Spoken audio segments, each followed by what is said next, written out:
Le CTFL, c'est vraiment le maillon entre les professionnels et leurs besoins, les agroéquipementiers qui vont fabriquer, concevoir, avec tout ce qui est recherche académique et publique pour avoir un produit de qualité, un produit qui est respectueux de l'environnement, qui a son juste prix et pour l'acheteur et pour le producteur.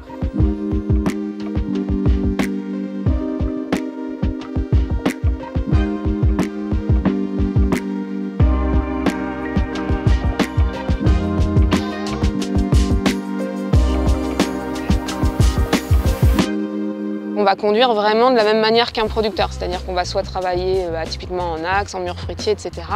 On va devoir les protéger de la même manière, donc des mauvaises herbes, gérer l'enherbement, gérer la protection des cultures, gérer la fertilisation, etc. comme un producteur. Et dans cet itinéraire technique, on va venir intégrer ces solutions. Et comme un producteur, en fait, on va essayer de mesurer la plus-value, les inconvénients de ces solutions et surtout aussi l'aspect économique à la fin pour le producteur qui est un gros sujet.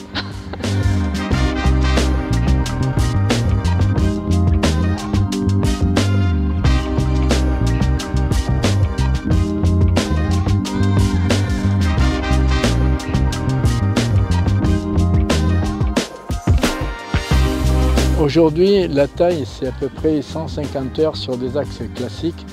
Et avec un mur fruitier, on arrive en mécanisant, on arrive à passer à peu près à 50 heures. C'est beaucoup plus pratique de cueillir une haie fruitière que de l'axe.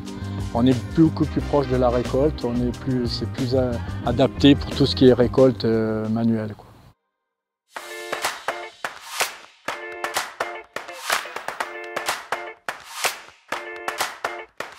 Les murs fruitiers, comme d'autres innovations, sont aujourd'hui transférés vraiment dans d'autres pays. Nous sommes sollicités pour accompagner et former des agriculteurs dans d'autres pays.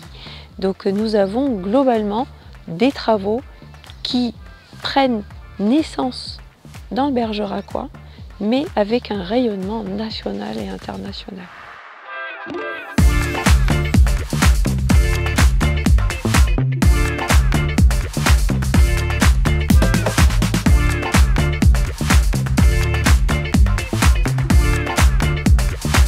On a fabriqué tout ce qu'on voit derrière nous et on a également fait le montage sur site et mené les premiers essais. C'était une vraie aventure, c'était un beau projet.